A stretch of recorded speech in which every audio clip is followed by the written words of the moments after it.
Hottie, do you have a good blender? Do I have a good blender? I have a blender so powerful it can turn veggies into hot soup.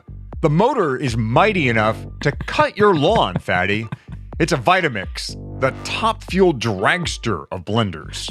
I'm going to have to hear more about this machine of wonder, but I just recently got a good blender myself. It's a Blendtec of the Will It Blend fame. Got that for Christmas, but I haven't really been using it until lately. I've evolved a new post-workout Floyd's Recovery Protein Mix recipe that a great blender makes incredible. All right. Pen in hand, I'm ready to write down your recipe. Okay, you won't even need a pen. It's really simple. The measurements are going to be, of course, different, and I just pour stuff in and throw stuff in, so, no measurements here. But I've been using, a couple handfuls or a cup of ice cubes, about a cup of chocolate milk, or, use your favorite, chocolate almond milk substitute, whatever you like. And then 2 scoops of Floyd's Vanilla Recovery Protein, a big spoonful of almond butter, and a little water, and blend. Not till it turns into hot soup, just till it makes a nice shake consistency. I press my smoothie button on my Blendtec and just let the machine do its magic. And the 3 flavor combo, the chocolate milk, the vanilla protein powder, and the almond butter, it's a really mild, sort of multitude of flavors, kind of a complex, delicious shake. And the Floyd's protein powder really makes it delicious. Yeah, in addition to all that flavor, you are getting 8.5 grams of branched chain amino acids, 27 grams of protein, along with the protein you're getting from the milk and almond butter, and then 25 milligrams of the all-important CBD. And except for that chocolate milk you're adding, Fatty, you're only getting 5 grams of sugar. That's one of the unsung hero aspects of the Floyd's Recovery Protein is it does not have a lot of sugar for being so satisfying and having that nice sweet kick. It's just so delicious. And, the blender with the ice makes it into a delicious, smooth shake. And you've got Floyd's of Leadville as the foundation here that also, because of the CBD, fights any post-workout inflammation that you're going to have. So head on over to floydsofleadville.com and use the code FATTY at checkout for 15% discount on all your purchases, including, of course, that chocolate or vanilla protein powder. And thanks, Floyd's of Leadville, for sponsoring the show. 3, 2, 1.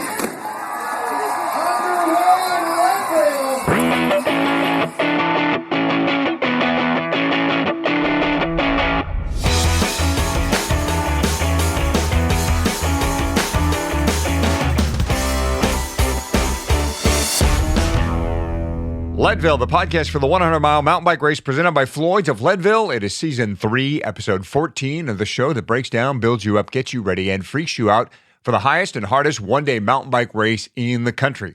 I'm Michael Houghton, Hottie to most. And Fatty, before we get to the meat of this show, I want to follow up quickly on something we mentioned a couple of shows ago during the height of the Black Lives Matter protest. And that is, we are listening. And while our thoughts and ideas are not complete yet, we have come up with a couple of things. First, regarding support. Now, there are a lot of groups out there who need and deserve support. The one I've been following most is the Legal Defense and Educational Fund. They grew out of the NAACP and are a leading voice for people of color on matters of civil rights, police reform, and national legislation. Sherilyn Ifill is the president of that organization. She's a terrific lawyer and leader of a great organization. So if you're looking for someone to support and you haven't decided yet, I'd encourage you to check out the Legal Defense and Educational Fund. The second thing we'd like to say is more of a question regarding representation of blacks in cycling, and especially off-road cycling. In Los Angeles, like everywhere, cycling is mostly a white sport and activity. I'd say there's a pretty good, not great, but pretty good representation of African Americans in the road scene here in Los Angeles. We certainly have 2 superstars in town, in fact, Rahsaan Bahati and Justin Williams, both who have been national champions on the road and run outstanding organizations to expand cycling in the black community. But what about getting more African Americans on the trails, like into endurance off-road, and most of all, into events like the Leadville Trail 100? We need that too. And the question is, how do we do that? What are the hurdles? Now, the answers may be easy, like just ask. Ask someone. Simply ask if they'd like to come out and explore this part of cycling, and if they need help getting to the trails or finding trails. But if you have ideas or have seen programs that are working towards this goal, please give us a heads up. Yeah, that is a really similar message to what I recently heard from pro downhiller Elliot Jackson, who spoke to the Adobe Cycling Club this past week. He was saying we need to be more than just passively inclusive. Cycling tends to be a little bit snobby anyway. We love our geekery. We shame people whose seat posts are too high. So if we don't have an outstretched hand, we come across as exclusive. So my big takeaway is a lot like yours, Hottie. Ask Black people to ride with you. Let's make our tribe as actively inclusive as possible. And one other thing, as you were talking about organizations that are really good to look into, I actually just signed up for HBCU 20x20, which is an organization that helps Black interns and Black young professionals get practice with their interviews to get better jobs and basically get experience in the interview process. So people like you, people like me who are used to talking and have been in professional organizations for a long time, we can help young folks like them get a hand up. So something worth looking into, hbcu20x20.org. So all of that said, let's get on to our show. This is the second of our 3 Owning It episodes, and I am super excited about it. Right, Fatty. And it's worth mentioning that even if you haven't listened to the first episode of this series, you should go back in your feed and find that one. It was terrific. The order is not important here, but they're all worth listening to. Yeah, they absolutely are. And we are going to kick this we're kicking this second one off with Rebecca Rusch, the Queen of Pain, and her big owning it moment. Before we do, though, I have to sort of set the stage for our listeners, because when we recorded this particular conversation, you and I just wrapped up another interview with Reba, and she was getting ready to get off the mic and go do whatever it is you do if you're one of the greatest cyclists of all time. But I wanted to ask her to tell us about her biggest dumb mistake. And Hottie, I got to say, I was nervous to ask. Yeah, I mean, she's great. She's terrific. How does she make mistakes, right? Sure, it's not easy to ask the Queen of Pain about stupid things she may or may not have done. But she had an answer, of course, and a great story, and some big key learnings we can all use. It is your women's champion, Rebecca Rusch from Ketchum, Idaho. Welcome back, Rebecca. Rebecca Rusch, what is the biggest mistake you have ever made in an endurance race? Well, I've made a lot of mistakes in endurance races. The beauty of endurance races is you have more time to make up for your mistakes after you make them. If you make a mistake in a 50-yard dash, there's no making up for tripping or something like that. So you can make mistakes in endurance events, but one of the biggest ones I've made in my life actually happened most recently in my most recent expedition, the Iditarod Trail Invitational. And I went this year super prepared, dialed, my equipment was dialed, my training was dialed. Like, I'm standing on the start line thinking I could win this thing overall. Like, I'm ready. Like, I was so stoked and so ready. And so we start the race. I'm cool-headed. Everything's great. And 30 minutes in, I made a navigational error.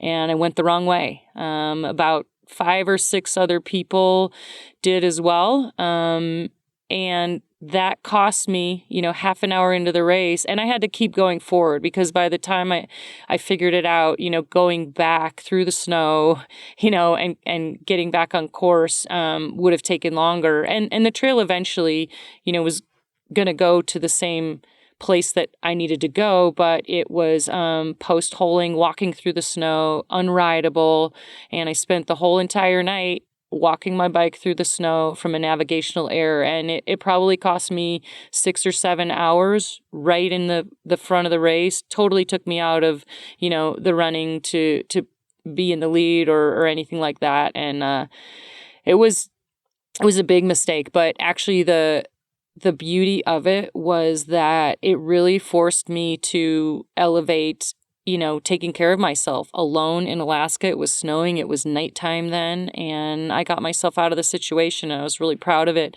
And the kind of silver lining that happened is I ended up catching up to my husband, who was also racing, and we did the whole event together. And that was a really, really special experience. But yeah, I made a navigational mistake half an hour in. Boy, simple mistake, huge consequences. But I mean, way to take a huge error, I guess you could say, a small error that had huge consequences and pivoted into something that is, meaningful. Races, I sat there and I had a pity party for a while of like, I should just quit, just go back. This sucks, and kind of, was really down on myself for a while. And then it started snowing and then the sun started going down and I had to wake up and be like, you know what, you better take care of yourself. And I was so happy that I had the skills and I was as prepared as I was, because I learned a lot more. And this is the thing about mistakes. You learn more when you mess up than when you execute perfectly.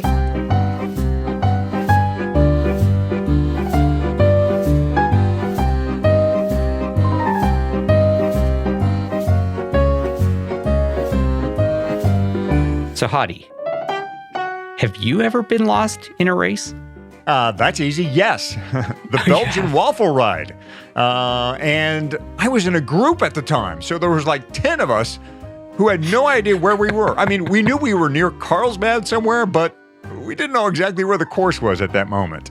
So how'd you get out of that? Well, we stopped, first of all. I mean, when you get in those moments, and I think as Reba pointed out, sometimes you just have to stop and go, okay, where am I? What do I need to do to get back on course? As opposed to just pedaling around madly and only potentially making your problem worse. Yeah, absolutely. And I should have followed that advice, but I have to say, I never have knowingly taken a wrong turn in a big race, but I found out later that I had. This is a long time ago. And I was in a race called the Brian Head Epic 100, which was very much a race patterned after the Leadville 100.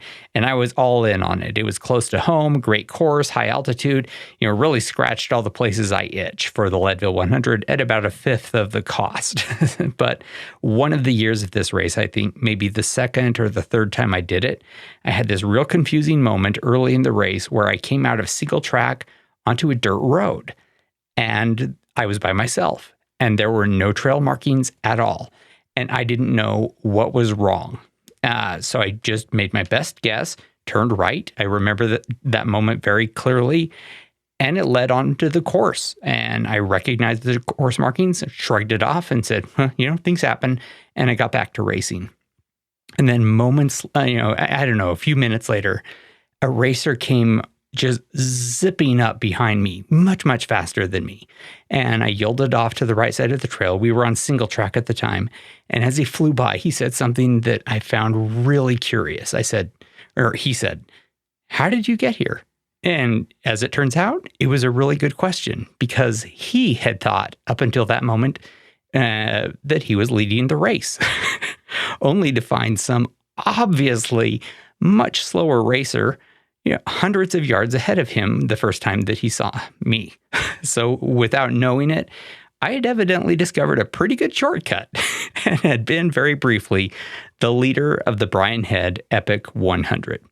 I got to say, though, in the end, even with that shortcut, I didn't even get on my age group podium or anywhere near the podium, and I'll explain why in a minute. But in addition to this accidental shortcut, I had a lot of problems that day. I finished, but very near, not just, or very far away from the podium, but very near the entire back of the race.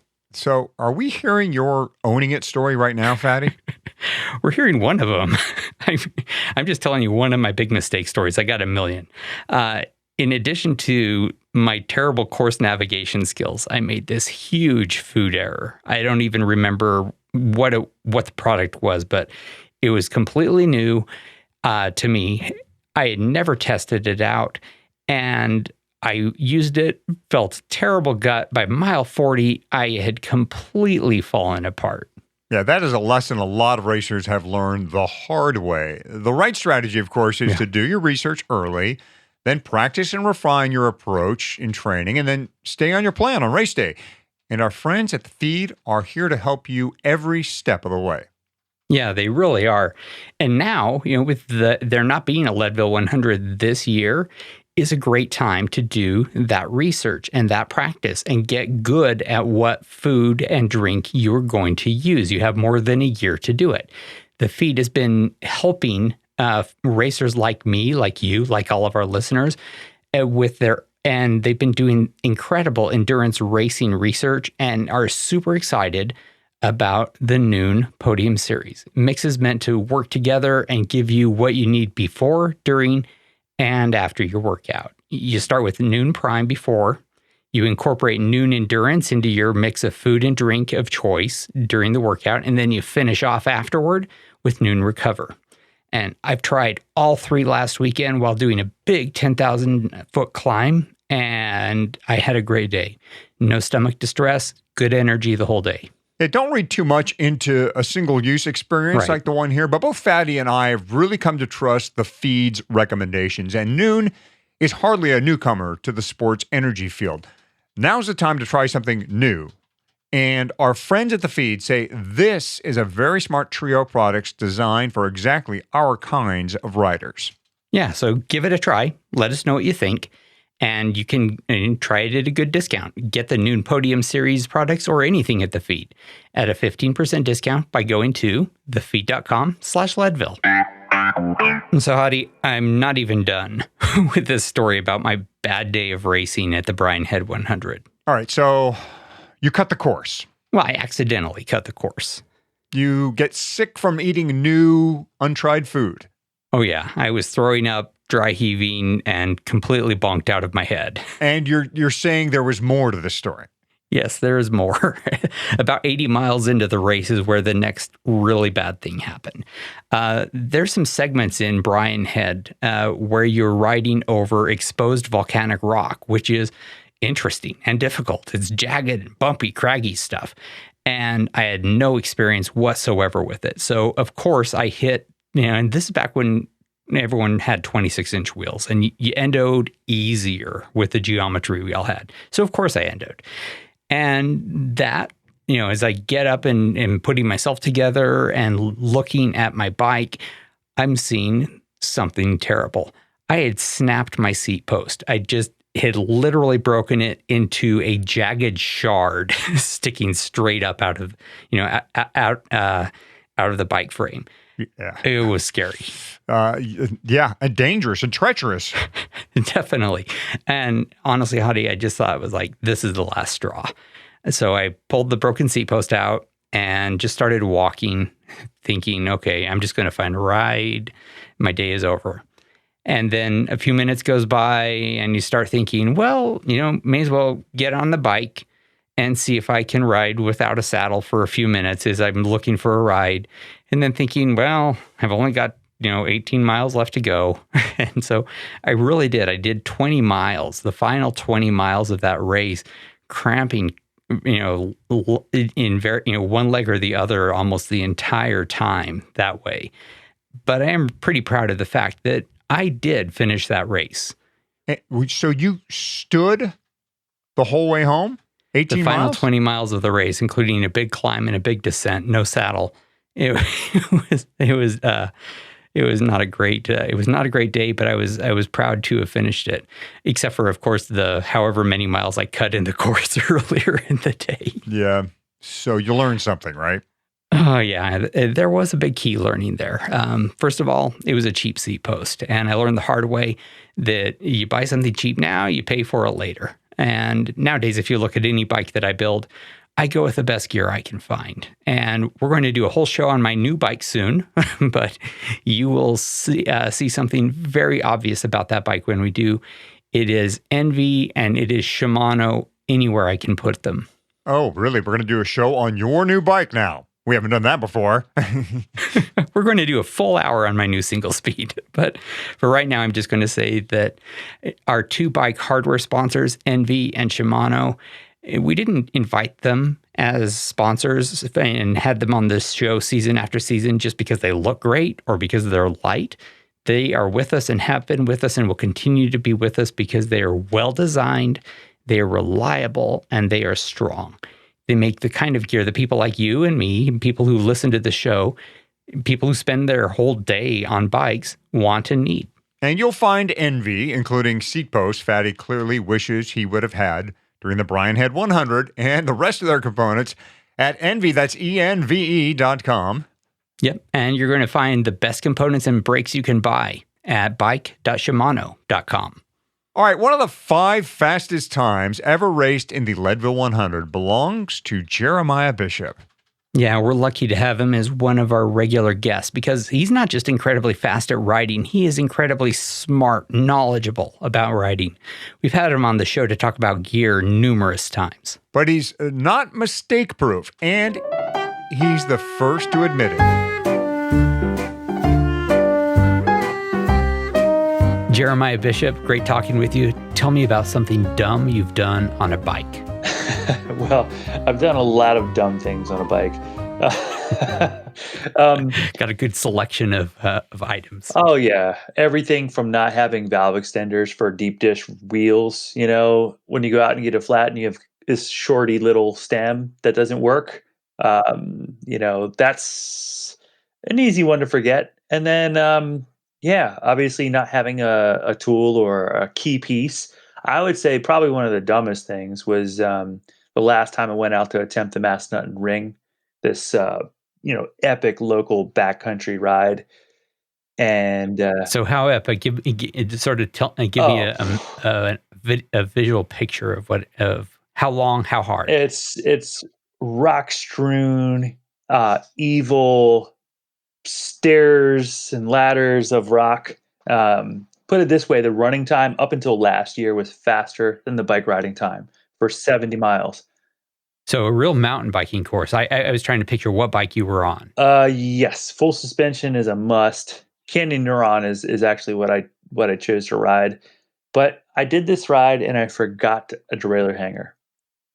And for those of you that have a bicycle, a mountain bike, if you have a mountain bike, make sure you find out what hanger goes with your bike. It weighs like nothing. It's like this little tiny, tiny thing.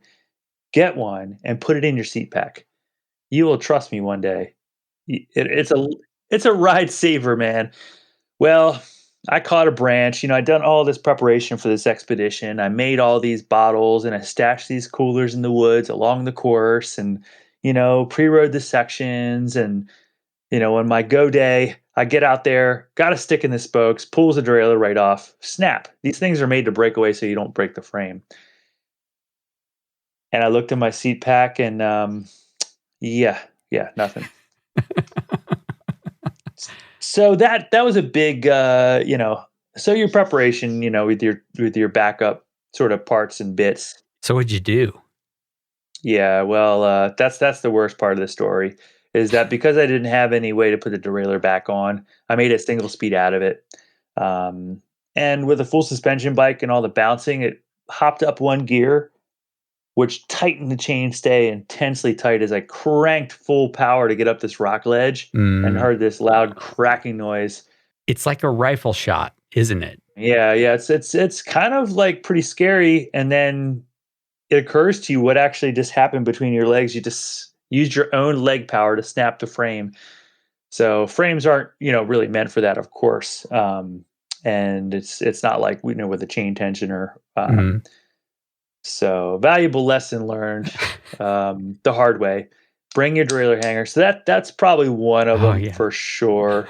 I think I've done the exact same thing. It made it so that I had to walk the final 7 miles of Stage and Breck Epic a couple of years ago. doing the exact same thing, single speeding. Wheeler's mostly walking on the way up anyway. Yeah, this was on the way down, but it wasn't a technical part. I just sucked a rock into between my chain and derailleur and sheared off the hanger. Didn't have a hanger, made it into a single speed, cranking. It hopped up one gear, and bam, chainstay snapped. Sounds like a gun goes off. I mean, it really is an incredible sound. And that's it. I'm glad I'm not the only fool that did that. Nope. Makes me feel slightly better. I don't know, man. Maybe it should make you feel worse. Yeah. Well, I won't do that again. That's for sure a lesson learned. Having the chain tool, having the multi-tool, and making sure that tool is compatible with your bike is such a key thing. Some of them don't have a T25 on them, for example. And of course, so much of the stuff on the bike is T25 now. So those are great examples. And also being ready for when stuff goes wrong.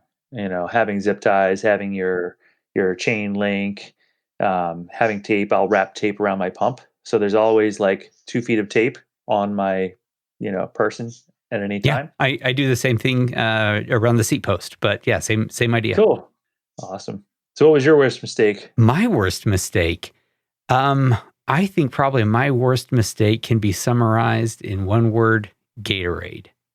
One year I thought Gatorade is inexpensive and easily attainable, and so I was training with that, but not all that much, and used that as one of my main sources of fuel in the Leadville 100, which was fine right up until around mile 65. And Gatorade is okay until it isn't. Yeah. I'll just go ahead and say purple vomit, and that tells you all you need to know. Oh, man. I finished the day, but I did not finish it pretty. I'll just say that. Yeah. That reminds me, another really common mistake. I wouldn't say common. I would say at least someone has done it, but they're not going to admit to it, is forgetting your cycling shoes. When you drive like an hour to some remote trailhead and you show up and you're looking through your bag, there's no cycling shoes. You're like, dope. I've done that, and worse, I've done it where I had one mountain bike shoe and one road shoe because they were both the same brand, same color. And I was like, okay, so I've got an mountain bike shoe, SPD cleat, and road bike shoe, which is a Speed Play, right? The little lollipop. Oh man! Not even close. Not even close. The question: what did he do though? I just didn't ride. I just was. There was no. I was going to be able to ride with that giant, super flat, skinny, slick platform of a pedal. Even taking off the cleat wouldn't have been possible. So yeah, the day was a non-starter for me. Yeah, it happens. It does. Well, so. Man, it's good to hear that even the smartest, fastest pros I know make some mistakes. A lot of mistakes. Well, just try to learn from them. That's why I've got all these lists and stuff in my bag, and sort of checking things off, packing way ahead of time, and then I'll realize I forgot something before I actually leave for the trip. Checklists have become a huge part of my life as well. And once you've made a good checklist, that's a nice thing. You can use it over and over. It's not like in the old days where you just wrote them on a notebook. I have them in my on my Apple Notebook app, and it's just I can use the same checklist over and over and over, right? So just check. What's the strangest thing on your checklist, Eldon? Strange things on my checklist. Like mint chapstick, or like I'm trying to think, is there anything strange on my checklist? I don't think there is anything strange in my checklist. A teddy bear, nothing like that? I don't have no teddy bear. I do have mistakes on the checklist. I used to include the little Starbucks double shot espresso on the checklist because it's something different tasting, and there's a lot of caffeine, and it's just kind of a nice thing to have. Oh yeah. And it turns out you hit, or at least for me, the dairy mixed with the caffeine, mixed with I don't know what else, but one of those about 75 miles into a ride caused a GI issue that I will never forget, but will also never talk about. Oh, boy. Ugh. So another dumb mistake there. No more caffeine than you're used to handling. I'll say that. Yeah, I'd say, if you change things up, then you're asking for trouble. And Yep. yeah, one thing I've learned is, go with what you know. Yep. And not too much of it. work with stuff that isn't going to make you sick. I don't know why there's that theme in all of mine, but Jeremiah, it's always great talking with you. Thanks, Eldon. All right, Fatty, what I drew out of that interview is that you two have really made a lot of the same mistakes. We have. I was astonished. We've broken frames the same way. But since he does ride twice as much and I'm about half as fast, I think I do win the most mistakes per mile contest. I had a conversation with the CEO of DNA Cycling earlier today. I was checking in to ask him, hey, what would you like us to focus on for your promo spot for this episode? And Joe, that's Joe Sepulveda, the CEO of DNA Cycling, he said, well, what I want you to focus on is exactly what we, meaning DNA, is focusing on with his employees right now. He was saying, help people get out on big rides, have great adventures on your bikes, have a great time. And he and I wound up talking for about 45 minutes, and it was almost entirely about rides we've been on recently, rides that we're planning to do right now. In the end, he said something like, that's what DNA is all about. We just want to make gear that makes it possible for you to be comfortable, happy, confident when you do your big rides. Yeah, that's exactly what they do. DNA has you covered with great cycling gear for every kind of terrain and weather at great prices. Base layers, hot weather jerseys, cold weather jerseys, bibs, tights, a Sock of the Month club. Love that. Check out DNA's complete line of clothing for your next big cycling adventure at the store.dnacycling.com. Yeah, next time we do a promo spot for him, I'm going to make it about the Sock of the Month club. Great present. So, Hottie, it's time for you to tell the story of your big own it moment. Here it is. Drum roll, please. Actually, there's not much to this.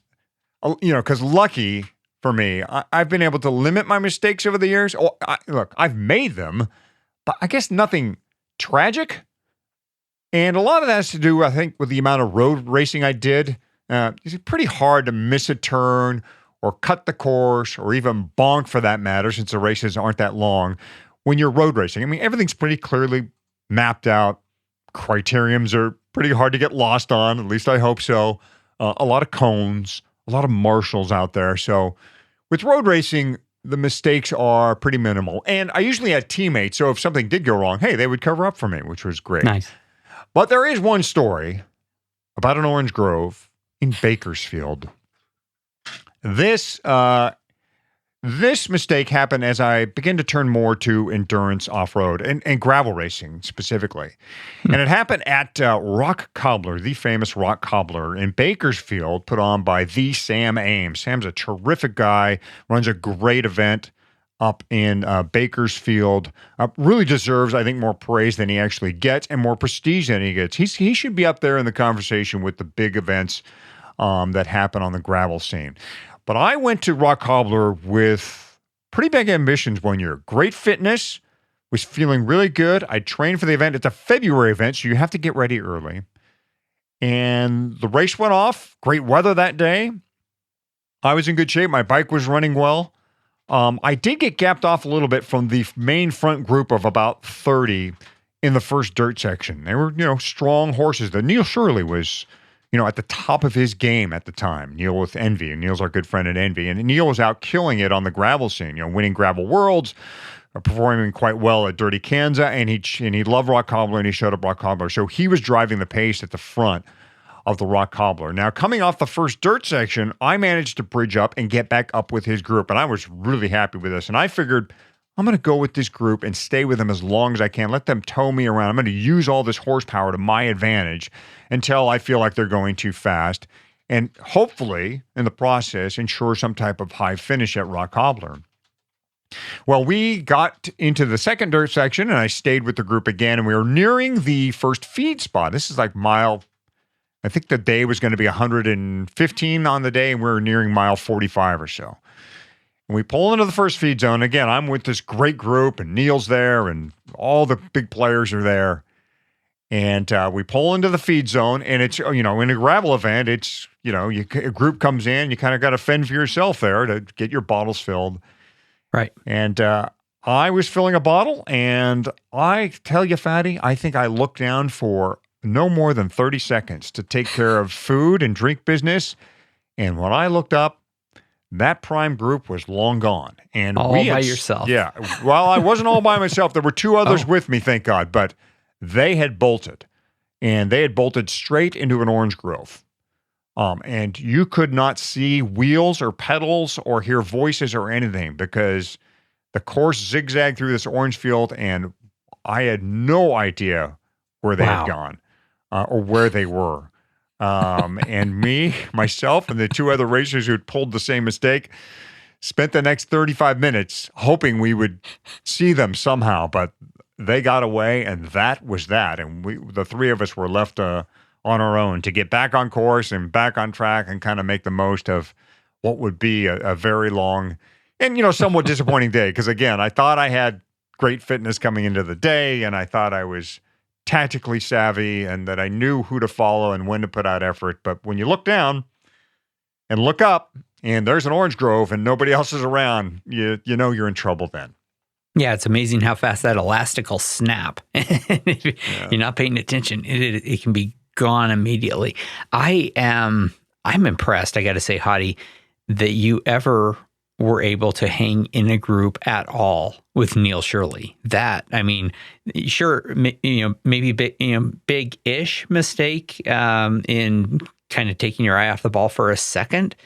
But holy cow, Hottie! I mean, you got to be proud of the fact that you were hanging at least for a while with Neil Shirley. That is not a small thing. That's like hanging with Levi Leipheimer.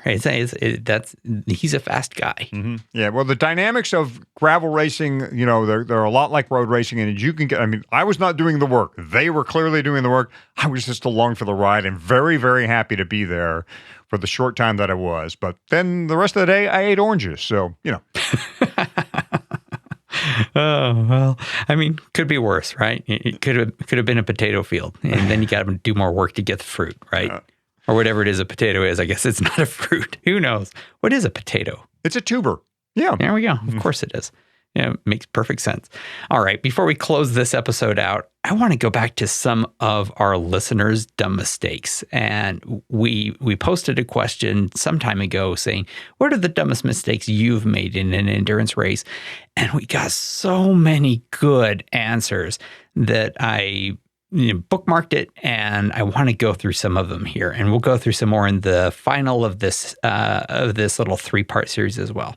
So first, Fred Winnie said his biggest mistake was drinking local water in Costa Rica during La Ruta. I think I understand exactly what happened there. I don't know how much explanation there is, but I will say that is the kind of mistake that is made in desperation during a ride where you are out of water and you need something, and you do fill a bottle from a river. I have never done that without a filter because I have seen what really bad food poisoning looks like. And, having a nurse who's a wife kind of makes you a little bit more careful about certain things. But man, I know your pain, Fred, and I'm glad that you lived to write about it. Yeah, I remember Larissa Connors talking to us about her experiences at La Ruta, which were not fun. But I do recall her saying that she had at least the wherewithal, even though she was totally out of it. I mean, she was gonzo. I think, as I recall, she had the wherewithal not to drink the local water. She remembered that in her brain somehow, even though she was crazily gone from really overdoing herself at La Ruta. Yeah. Oh, Fred. That's too bad. How about Bo Bozeman? This one I like. I don't like it because obviously it was a mistake, but this is a good, I think, little lesson here, and that is, trusting the downloaded route more than the course markings. And I think, obviously that can set you off course pretty easily. Mm-hmm. the lesson here obviously is you compare both, or double check on both. If the course on your Garmin or your Wahoo is telling you to do one thing and you don't see a marker to correspond with that, I mean, always question. Trust the dealer, but always cut the cards when it comes to markings and downloaded courses. Yeah, absolutely. And I would say if it comes down to a decision, I would say go with the course markings as opposed, go to the course markings as opposed to what your Garmin is telling you, because the race director could have made a decision after the GPX was sent out. Next one. James Griffiths had a great one. He said he dispensed with all his cold weather gear as he ascended Powerline last year and got caught in the typical cold water thunderstorm. Oh man, I know that one, James. He says it's the longest 20 miles back with hypothermia in his life. He was slated and working on an 11-hour finish and finished without feeling in his hands and feet and other body parts with 7 minutes to spare. But he did get that buckle. His key learning, always keep gear with you. I have made that same mistake in the year 2000. I remember in particular, it was a huge rain year. It was back before disc brakes were popular. Almost everyone finished with no brakes or little brake at all. Hands where you could not even feel your brake levers. Man, bring a jacket. Have something available for you when, in 2021, when we're back there. Who knows? It could be a bad weather year, and having some kind of shell to throw over your torso can make all the difference in the world between finishing and not. Yeah. They call them afternoon thunderstorms for a reason in the Rocky Mountains, is because that's when they happen there. That's when enough warmth has been created and the cloud cover moves over, and suddenly you get the effect of rain and fast rain, especially at that altitude. And, it's fine for those folks who think that they're sub 10 hour, or around that area. You can probably risk it, because usually that rain is going to happen, starting at 2, 3 o'clock. And that's when that 11, 12-hour finisher is still going to be out there in that power line or maybe St. Kevin's area, and you're still high up and you're still going to get a really good shot at getting soaked. So yeah, I would say rain gear, carry it with you, or at least pick it up at Pipeline as you're coming inbound. If you don't want to carry it, between maybe Twin Lakes and Pipeline, pick it up again, stuff it in your jersey pocket so you can throw it on coming in. So, yep, rain gear, tough one. Mark Bates, Fatty, like Mark, I like beef. In fact, I eat meat usually the night before the Leadville Trail 100 or any big race. Not a lot, but it just satiates me, and I just like the way it feels. It's iron rich. But Mark says he ate too much beef the night before the 2018 LT100, and his stomach went into full revolt at the base of Columbine. Oh, yeah, too much meat. Too much meat, or just eating in excess of for anything, or just eating something that you're not used to. Really, the night before the race is, people talk about, carbo loading and things like that, and it makes it feel like you ought to be stuffing yourself so you have plenty of calories in your body.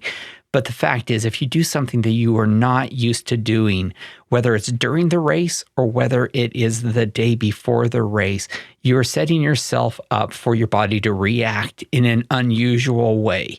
So eat stuff that you are used to eating. Eat an amount that you are more or less used to eating. Do any loading that you've decided you need to do, leading up to the final day, not on the final day. That is not the time for you to do something crazy to your body. It's just not.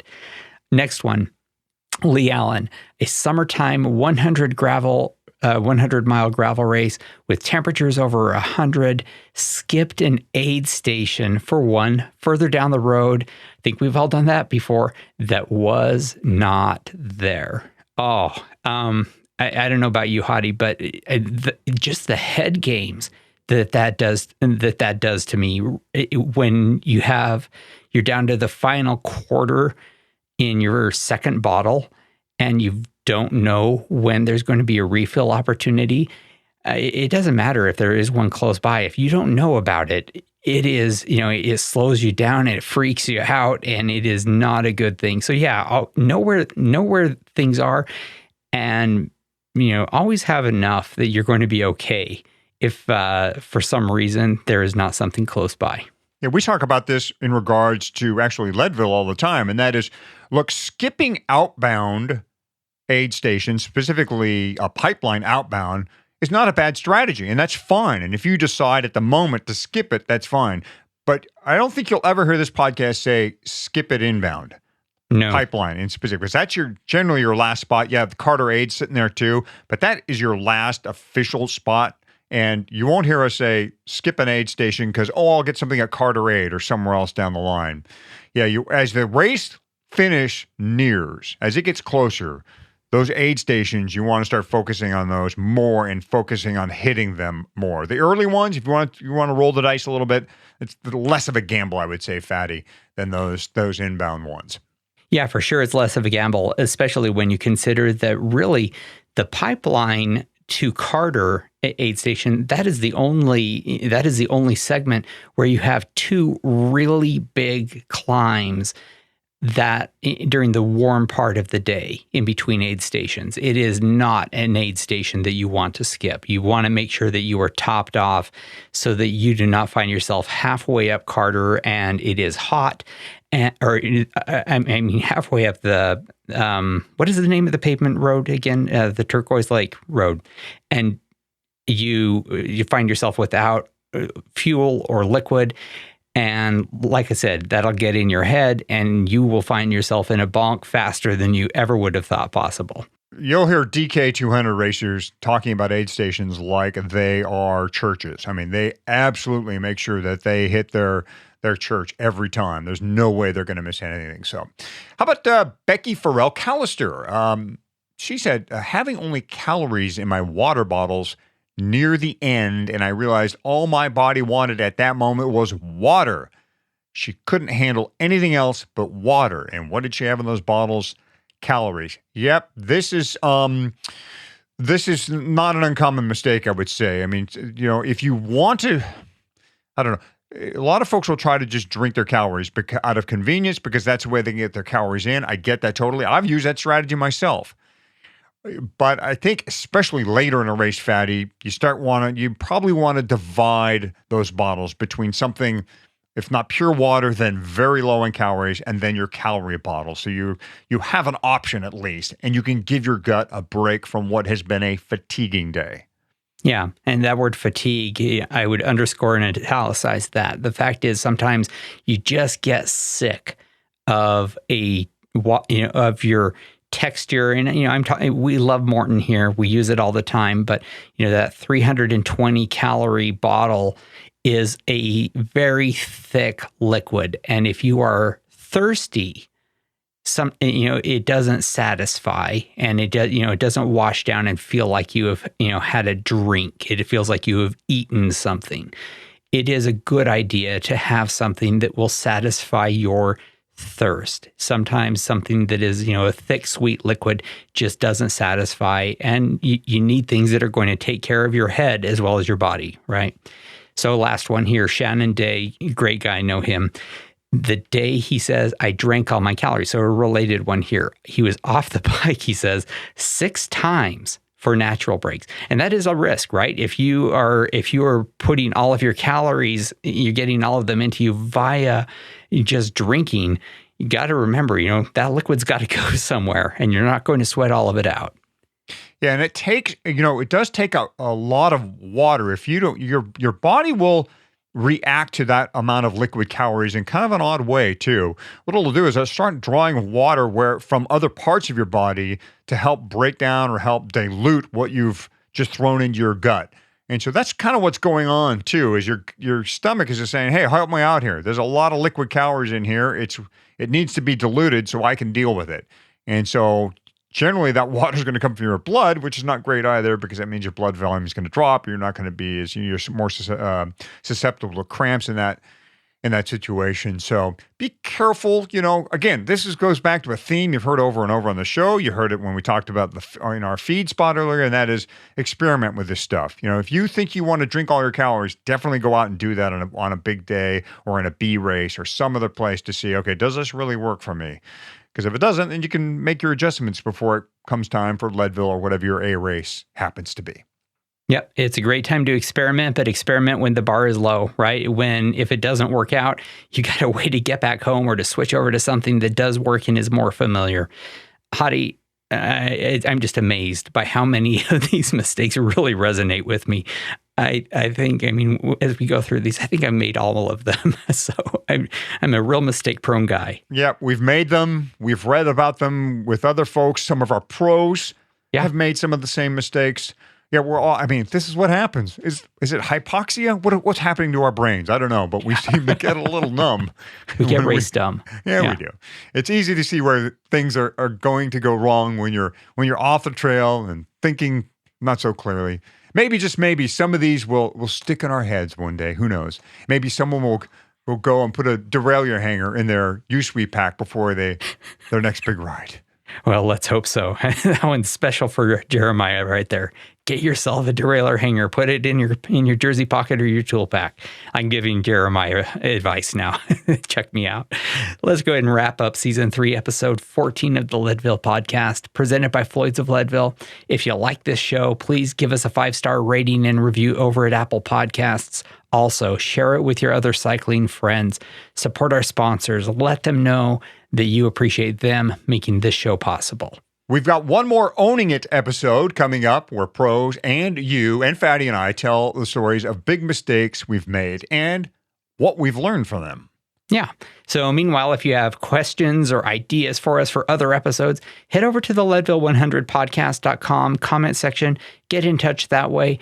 That's also where you can find a link to our Slack workspace and jump into our ongoing conversation. Hottie just joined. It was good to see you there, man. I'm in Slack, everyone. Please join me.